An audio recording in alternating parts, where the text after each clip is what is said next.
Civil War. I believe this country is in a state of civil war. Ideological civil war, but civil war nonetheless. Most political pundits and commentators call the state that our country is in as simply deeply divided. I have to disagree.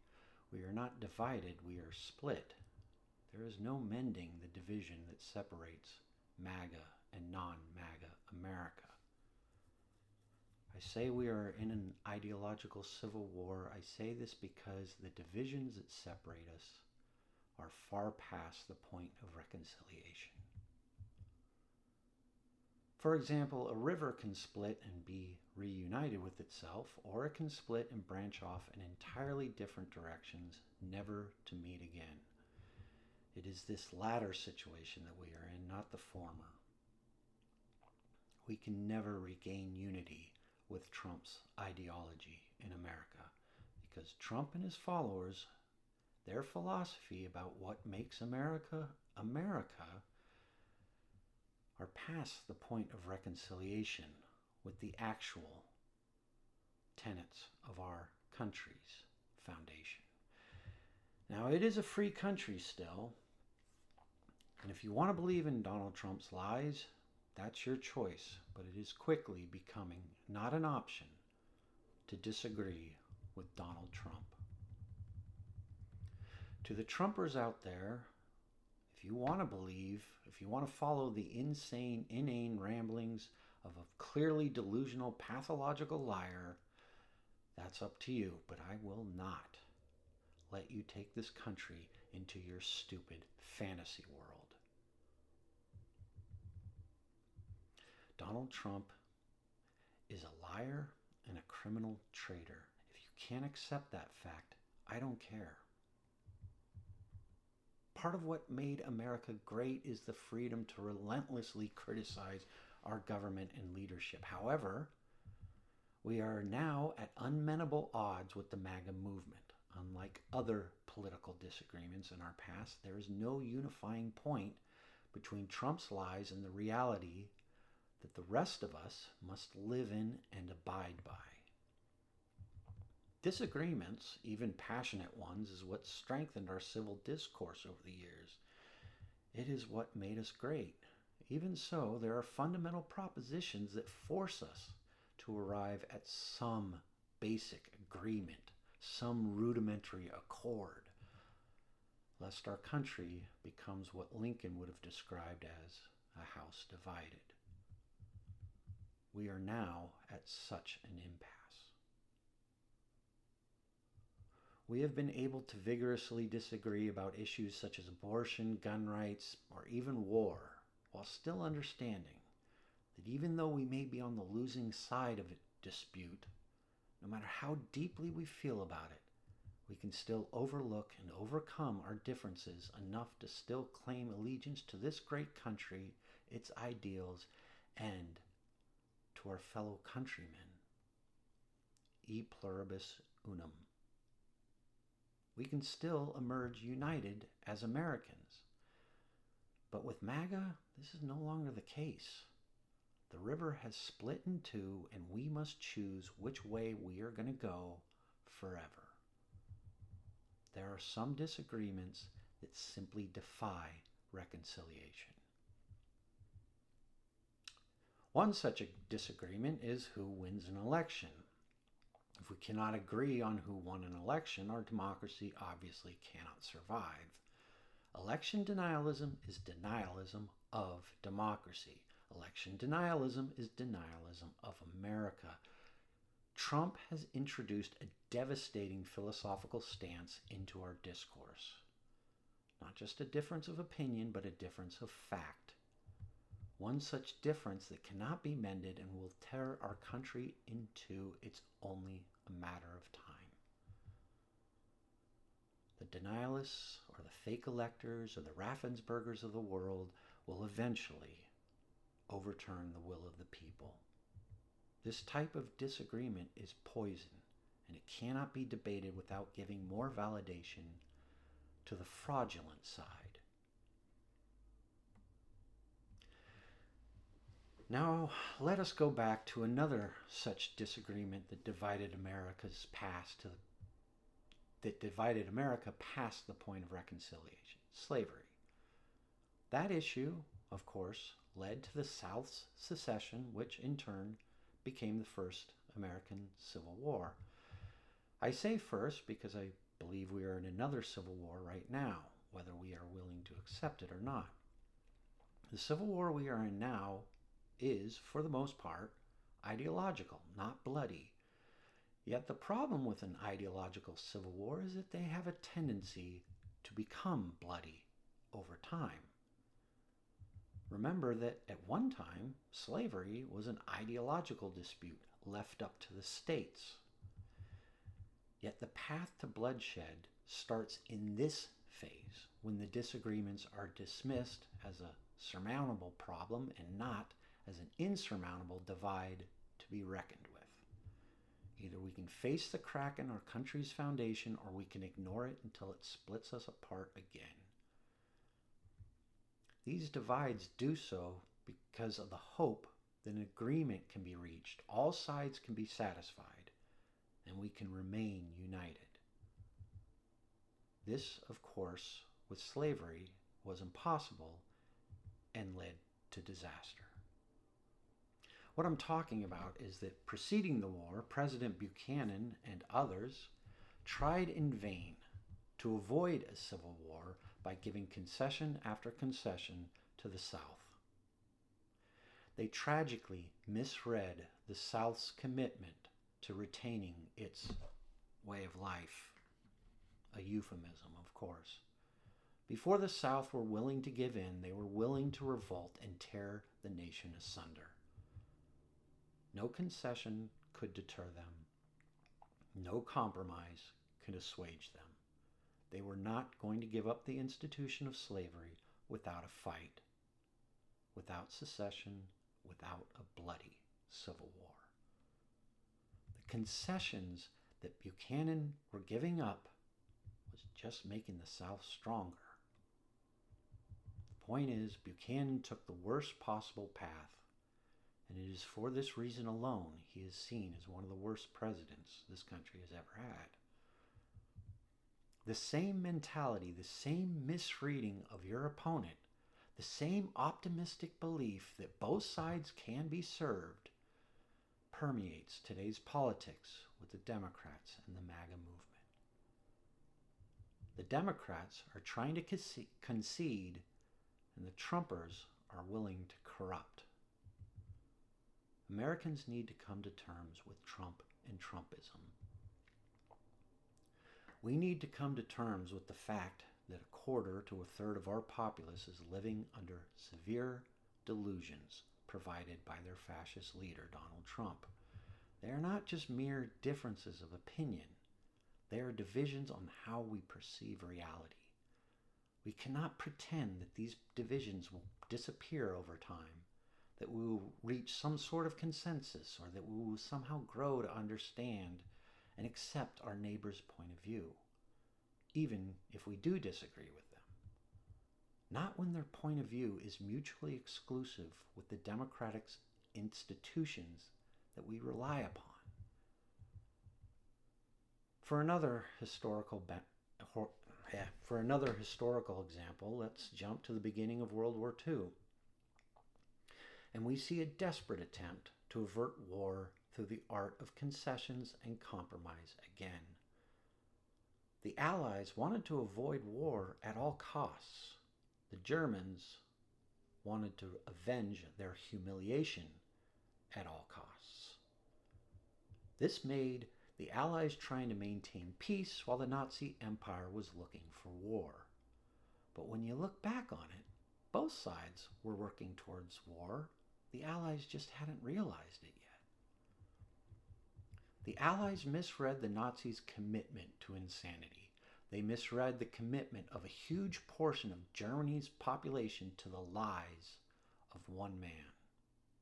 Sound familiar? They unwittingly fueled war with the strategy of appeasement, just like the Northerners in America did before them, just like the Democrats are doing now. One thing I thought I learned, I thought we all learned from World War II, is that it is a mistake to believe you can pacify fascism with appeasement. Yet this is exactly the strategy to deal with Trump in America today. If we give him enough rope, he will eventually hang himself, we think. We hope. No, he will use that rope to hang you. He will take your compromises, but he will never compromise in return. He is a deeply delusional, severely warped ego that will never be placated. You cannot appease a megalomaniac. Neville Chamberlain learned this the hard way. You cannot make a deal with someone whose word is not worth the paper it's printed on. Russia learned this the hard way. You cannot subdue or contain a fascist movement. The Weimar Republic learned this the hard way. When are we going to learn? Trump's word is worthless. Trump's objective is power, not democracy, not the will of the people. Trump's political currency is lies. Playing politics with Trump is folly. Appeasement is suicide. There are some people you just cannot negotiate politically with. Donald Trump is one such person. It would be like agreeing to give a burglar a gun under the condition that he promises not to use it against you. When someone wants to steal from you, you don't foolishly believe that gifting them more power will somehow deter them. It will only encourage them. My fellow Americans, we need to sober up to Trump's goals. We need to sober up to the damage he has already done, and we need to face the reality that fighting Trump, stubbornly disagreeing, not agreeing with him is the only solution. Trying to find common ground is going to get us killed. We cannot continue to misread the MAGA movement as simply another political force to negotiate or debate with. They are willing to kill or be killed over Trump's lies. The deaths of Ashley Babbitt and Melissa Horton prove this. MAGA has already shown they are willing to forego reality for Trump's worldview. They are willing to engage in an insurrection and then propose the most ridiculous excuses and deflections of blame to claim that it never happened or it was somebody else's fault if it did. You cannot argue with such delusion. You cannot reach an agreement with such madness. What I don't think the average American understands is, to the Trumpers, the Civil War has already begun. It is already being fought, and they're winning. Denial of this fact is naivete and wishful thinking at its worst. Buchanan made the South stronger through concessions, not realizing that the South had already made up its mind about slavery and secession, and it led to the American Civil War. Neville Chamberlain and later Russia made Nazi Germany stronger through negotiating treaties with Hitler, not realizing that a treaty's restraints only apply to an honorable man, not a madman like Hitler. It led to World War II.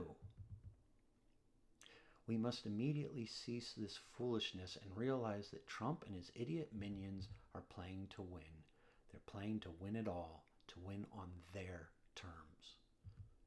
They fully intend to overthrow the United States system of democratic government and replace it with their own criminal strongman, Donald Trump. They will replace our beliefs with their own conception of reality, of who wins elections and who is committing crimes. Conveniently, it's whoever Donald says so. They will not listen to the news, or to their neighbors, or to the Constitution. They will only listen to Trump, and they will never doubt him. They are that committed. There's no getting around this. There's no wishing this reality away. The longer we pretend that our polite, diplomatic efforts will yield any results, the stronger Trump becomes and the stronger his minions become. The more his lies will be seen as fact, and the more his foolishness will be seen as cleverness. The path forward is clear. We are either going to put Trump in prison where he belongs, or we are simply going to be forced to accept that criminals can now rule the United States. Sort of like how Putin rules Russia. Don't think it can't happen here, because it is happening here. If we are unable to recognize the civil war that we are in now, the enemy will simply become stronger until they cannot be stopped. And we may have already passed that point. However, we must remember that there are worse prospects than a civil war. I fear not of a civil war being fought, but of a civil war not being fought. We can lose our country, and that is the prospect that scares me the most. I cannot accept my country bowing to a traitor, a fascist, a criminal. Surrender is simply not an option. I fear that America will concede its greatest liberties to Trump, the right to have your vote count, and not be overturned by some backroom shenanigans like the Raffensperger call. The right to a free and unintimidated press for information, a media free to criticize the leader with difficult questions and avoid being labeled as fake news every time just for doing so. The freedom of being held equal under the law and not to be deported without just cause simply because my skin color is seen as less American. How is conceding any of these rights to MAGA going to make America great again? I fear that for the sake of political niceness, we will negotiate our country away. We, the sane Americans, want to avoid conflict so desperately that we will trade our country and its most cherished ideals for peace. We will give him an inch and hope he doesn't take a yard, and when he takes that, we hope he doesn't take a mile.